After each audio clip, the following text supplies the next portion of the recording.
नमस्कार, आप देख रहे हैं गंगाजल न्यूज और मैं हूं तारा चंगाड़। लखपति करोड़पति बनने की इच्छा सभी को हो सकती है, लेकिन इसके लिए अगर गलत रास्ता अपनाया जाए तो वह आपको जुर्म की दुनिया में पहुंचा देगा। ऐसा ही कुछ 26 साल के मुरानियों की ढाणी सिरमंडी ओसिया जोधपुर निवासी ट्रक मालिक और चालक जगदीश पुत्र मदन नैन के साथ लखपति बनने के लिए उसने जो रास्ता अपनाया उसने उसे अपराध जगत के दलदल में उतार दिया।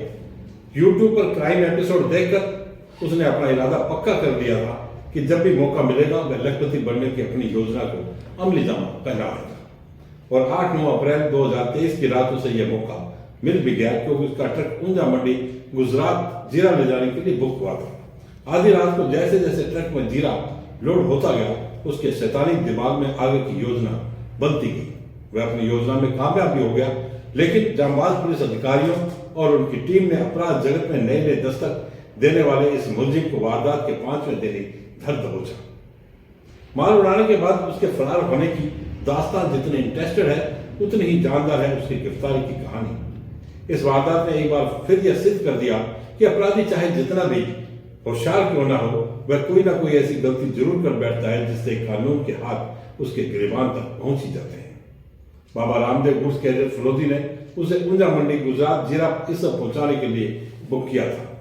8 और 9 अप्रैल की मध्य रात्रि 2 बजे वह अपने ट्रक में जीरा और इस भरकर ऊंजा मंडी के लिए रवाना हुआ। सुबह उसने अपने 2 रिश्तेदारों चुनाराम बिश्नोई और गोपीलाल बिश्नोई को बुलाकर 2 पिकअप मंगवाई और उनसे जीरा और इस भरकर एकलकोरी के पास एक गड्ढे में जीरा भरवा दिया और इस सब उन दोनों को बेचने के लिए दे दिया। इसके बाद उसने ट्रक को आउट पेट्रोल पंप पर खड़ा किया और मोबाइल सिम भी तोड़ दी और मोबाइल भी तोड़ दिया ताकि पुलिस उसकी लोकेशन का पता नहीं लगा सके।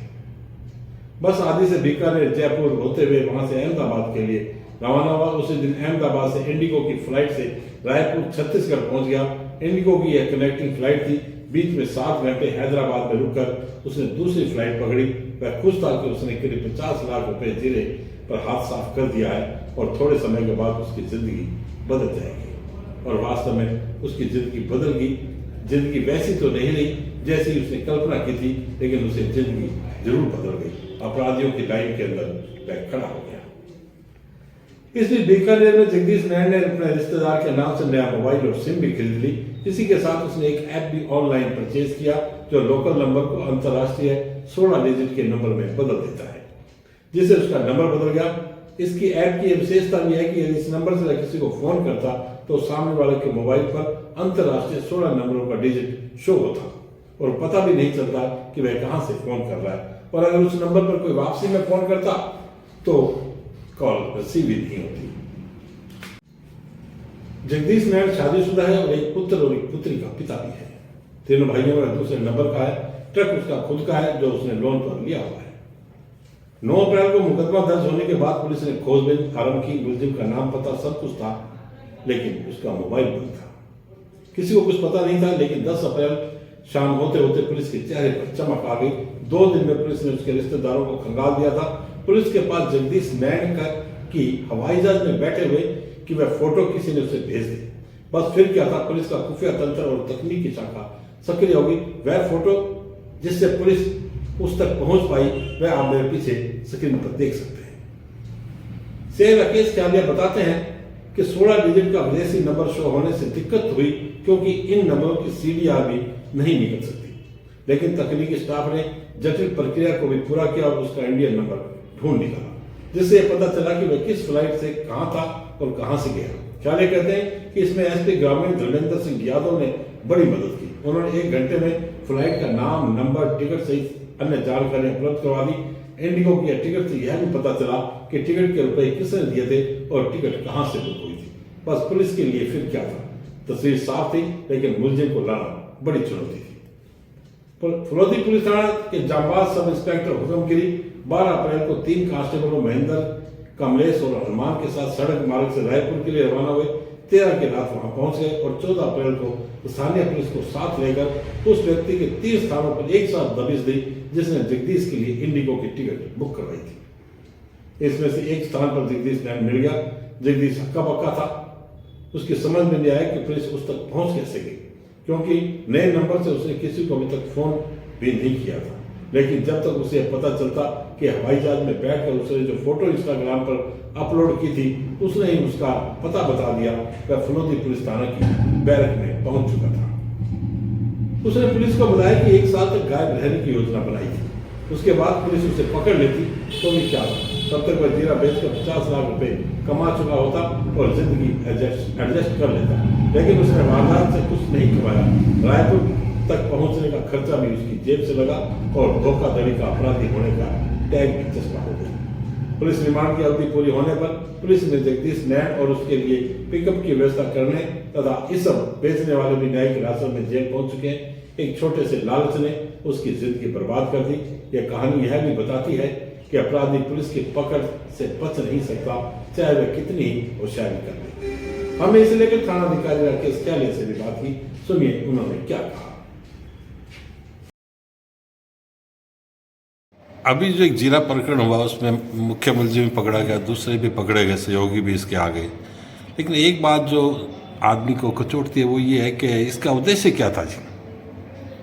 देखिए, उद्देश्य तो इसका ये था कि इसका जब दिनांक 8 तारीख को शाम को 8 PM पर इसे पता चला कि मेरे जो गाड़ी है वो जीरा भर के गुजरात के लिए जाएगी, तो उसी समय से इसके दिमाग में कहीं न कहीं वो जो दुर्भावना बोले या जो दुराशय खुराफात कह दीजिए वो इसके पैदा हो गई। और जीरा भर के इसको रवाना किया तो उसने तो गुजरात की तरफ मुँह ही नहीं किया गाड़ी का और सीधा अपने लोआउट ले गया। इस दौरान मोबाइल पर जिन 2 लोगों से संपर्क करना था उनसे किया।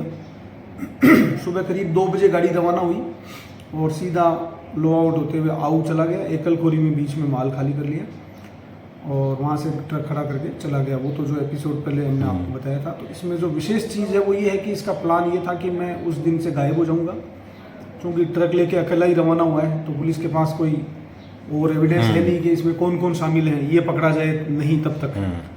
तो इसका ये प्लान था कि मैं कम से कम 1 साल पुलिस की पकड़ में नहीं आऊँगा। अच्छा। तब तक पुलिस भी इस मामले को भूल जाएगी, परिवादी भी भूल जाएगा, लोग भी शांत हो जाएंगे, व्यापारी भी शांत हो जाएंगे। और जिस दिन भी पकड़ में आऊँगा मैं एक जवाब देने की स्थिति में भी होऊंगा कि सब पैसे खर्च हो गए। तो कुल मिला के ये था कि मैं इस राशि को हर हाल में कहीं न कहीं गबन कर जाऊँगा, कहीं इसका इस्तेमाल कर लूँगा और उसके बाद इन्वेस्ट करूँगा। उसके बाद मैं इसको इन्वेस्ट कर दूँगा। लेकिन सर एक इसमें जो बात अब तक निकल कर आई है कि आदमी जैसे यहाँ से निकल गया, गाड़ी छोड़ गया और उसके बाद कहाँ ये गया, इसको जो ढूंढा आपने, उसमें किन किन लोगों को कैसा सहयोग रहा सर? एक आदमी को ढूंढ लिया आपने 24 घंटे 48 घंटे में। देखिए, ये बहुत ही चुनौतीपूर्ण था। जो आदमी खुद को छुपाने के उद्देश्य से इस दुनिया में गायब हो जाता है तो उसको ढूंढना बहुत टफ हो जाता है। बिल्कुल। तो उसके लिए क्या है कि वही जो पुलिस का पुराना पैटर्न हमने काम में लिया, जो मुखबिर तंत्र होता है उसको। तकनीकी अपना काम करती है और उसकी कुछ लिमिटेशन है, लेकिन जो ह्यूमन इंटेलिजेंस है उसका दायरा बहुत बड़ा होता है। देखिए, जो आदमी है वो किसी न किसी तो संपर्क करेगा, तो ह्यूमन इंटेलिजेंस हमेशा काम करती है, करती आई है, आगे भी करती है। तो इसी में भी हमारे ह्यूमन इंटेलिजेंस काम में आई और हमें जो है उसके नए नंबर जो इसने कुछ ही घंटे पूर्व लिए थे वो हमें मिले। उसके बाद तकनीकी ने अपना काम किया और हमने फास्ट जो काम करना था, मोबाइल जिसका प्राप्त करना था वो मिले। उस आधार पर हम आगे बढ़ते गए और कुछ पोर्टल के मार्फत, और एसपी साहब ने भी हमारे को नई चीज़ जो बताई इसमें कि फ्लाइट से कोई यात्रा कर रहा है तो उसका डिटेल हम कहाँ से मिलेगी, वो हमें नई चीज़ इसमें देखने को मिली। उससे भी बड़ा हमें फ़ायदा मिला और 1 घंटा में वो डिटेल हमें प्राप्त हो गई। नहीं सर, जैसे आपने भी बताया कि फ्लाइट से पता चल गया इसका, लेकिन तकनीक का जो एक सिद्धांत है वो भी इसमें लागू किया आप लोगों ने और इतनी जल्दी किया, तो क्या लगता है आपको ये आदमी, इसके खिलाफ पहले कोई मुकदमा नहीं है अब तक है ना? देखिए, ये जैसे आप बता रहे हैं, जिस आदमी के पहले मुकदमे होते हैं तो उसका रिकॉर्ड पुलिस में मिलता है। उसका साथी कौन है, पहले कहाँ से अरेस्ट हुआ, कहाँ कहाँ छुपा था। जब एक बार वो अरेस्ट हो जाता है तो उसका पूरा रिकॉर्ड आ जाता है कि वो किस किस 10 जगह छुपा है, कौन उसका संपर्क में था, मदद किसने की, तो एक रिकॉर्ड हो जाता है। और जो 10 बार गिरफ्तार हो गया उसको तो पकड़ना और भी ज़्यादा आसान हो जाता है, क्यों उसके सारे छिपने के स्थान, हाइड आउट, उसके साथी मोटा मोटा हमारी जानकारी में लेते हैं। लेकिन जो लोग बाग अमूमन ये सोचते हैं जिसके एक ही मुकदमा नहीं है वो तो बहुत आसान है पकड़ना, जबकि उसका तो हमें ABCD बिल्कुल ही पता नहीं है। जो पहली बार ही गायब हुआ है उसका तो कभी पता ही नहीं है, तो उसको और भी टफ होता है। इसके बावजूद हमारी टीम ने इसको त्वरित कार्रवाई करते हुए पकड़ा, और यदि त्वरित नहीं पकड़ते हम तो ये हमारी पहुंच से बहुत दूर चला जाता, बहुत इसको पकड़ना मुश्किल हो जाता, और बरामदगी का तो फिर बहुत ही ज़्यादा टफ काम होता। इसको क्या कहेंगे सर आप, किस्मत साथ देगी? हाँ, निश्चित रूप से ये भी कहेंगे, और लेकिन मेरा तो ये मानना है कि जब पूरी टीम मिल करके और मेहनत करती है तो फिर किस्मत भी साथ देती है। नहीं, हम भी एक चीज़ देख रहे थे, जैसे अभी इसने सब कुछ बदल दिया, सिम बदल दी, मोबाइल बदल दिया, ठीक है, और नया किस संसाधन कोई भी ऐप लगा लिया इसने, तो ये आदमी को जानकारी होना मतलब कि इसने काफ़ी तैयारी की होगी, मुझे तो ऐसा लग रहा है। हाँ, ये जरूर है कि हालांकि ये आजकल नॉर्मल चीज़ है कि जो एक छोटा सा भी अपराध करता है, अथवा जो दूसरे काम में बिना अपराध के भी, जैसे इलीगल रिलेशन वगैरह में महिलाओं से संबंधित मामले, उनमें भी लोग बाग जो ये कन्वर्टेड नंबर, जो जिनको विदेशी नंबर बोलते हैं, वो ये अमूमन काम में लेते हैं। तो इसका तुरंत पता लगाना बड़ा टफ है, इसका कम से कम 24-48 घंटे इसको ट्रेस करने में लगते हैं, इसलिए इसको लोग प्रीफर करते हैं। लेकिन फिर भी पुलिस ने बहुत अच्छा काम किया। हाँ, वो तो निश्चित रूप से पूरी टीम का मिला जुला, और श्रीमान पुलिस अधीक्षक महोदय के निर्देशन में हमें सफलता मिली जल्दी। ठीक। फलोदी में 28 अप्रैल को प्रसार भारती के FM रेडियो का शुभारंभ होगा। विधायक पब्बाराम बिश्नोई ने प्रधानमंत्री नरेंद्र मोदी और केंद्रीय जल शक्ति मंत्री गजेंद्र सिंह शेखावत का इसके लिए आभार जताया है। विधायक बिश्नोई ने बताया कि इस दिन प्रधानमंत्री फलोदी सहित 100 शहरों की FM सेवा का उद्घाटन वर्चुअली करेंगे। उन्होंने बताया कि फलोदी में FM को लेकर फलोदी के युवा जागरूक हेमंत थामी वर्ष 2017 से प्रधानमंत्री जल शक्ति मंत्री और उनसे भी इनके लिए मिलते रहे हैं और काम को आगे बढ़ाने के लिए प्रेरित करते रहे। FM वर्ष 2019 में स्वीकृत हुआ और अब यह सेवा शुरू होने जा रही है। हेमंत थामी ने बताया कि उन्हें उद्घाटन समारोह के लिए निमंत्रण मिला है, वे उद्घाटन समारोह में शामिल होने जाएंगे। फलोदी के कांग्रेस सेवा दल के नेता और सामाजिक कार्यकर्ता प्रकाश सैन भी FM रेडियो के लिए लगातार संबंधित लोगों को ज्ञापन देते रहे और पत्र भी लिखते रहे। उन्होंने FM रेडियो शुरू होने पर सरकार का आभार जताते हुए कहा कि इससे रेडियो प्रेमियों को काफी सुविधा होगी और मनोरंजन के साधनों में वृद्धि होगी। ग्राम विकास अधिकारी संघ उप शाखा फलोदी के अध्यक्ष राजेंद्र निठारवाल के नेतृत्व में आज अपनी मांगों को लेकर ग्राम विकास अधिकारियों ने सामूहिक अवकाश लेकर धरना दिया। सरपंच संघ राजस्थान के आह्वान पर सरपंच संघ फलोदी ने पंचायत समिति में धरना दिया। इस अवसर पर सरपंच भैरू सिंह राजपुरोहित बावड़ी कला, सरपंच राजेंद्र सिंह बांगलू, सूरजाराम बावड़ी खुर्द सहित अन्य सरपंच उपस्थित रहे। सरपंच लंबे समय से अपनी मांगों को लेकर आंदोलनरत हैं। संगठन के बराग मंत्री नंदकिशोर चौहान ने बताया कि सरकार के साथ जिला स्थानांतरण नीति में कैडर स्ट्रेंथ व लंबित पदोन्नतियों को लेकर पूर्व में सहमति व समझौता हो चुका है, जिसे लागू कराने की मांग को लेकर आंदोलन किया जा रहा है। धरना प्रदर्शन में ग्राम विकास अधिकारी राजेश निठारवाल अध्यक्ष, नंदकिशोर चौहान, दिनेश तंवर, विजयपाल भाना, भूराराम भील, हंसराज, धनराज शर्मा, प्रतिपाल कपूर, अजय सैन, हिम्मतराज चौहान, महेश स्वामी, हनुमान राम, भंवरलाल लोहार, लेखा सैनी सहित ग्राम विकास अधिकारियों ने भाग लिया। जोधपुर देहात उत्तर की बैठक आज जिला कार्यालय में जिलाध्यक्ष मनोज पालीवाल की अध्यक्षता में हुई। जिलाध्यक्ष पालीवाल ने 2 दिवसीय विशेष अभियान के बारे में उपस्थित कार्यकर्ताओं, पदाधिकारियों एवं जनप्रतिनिधियों से चर्चा की।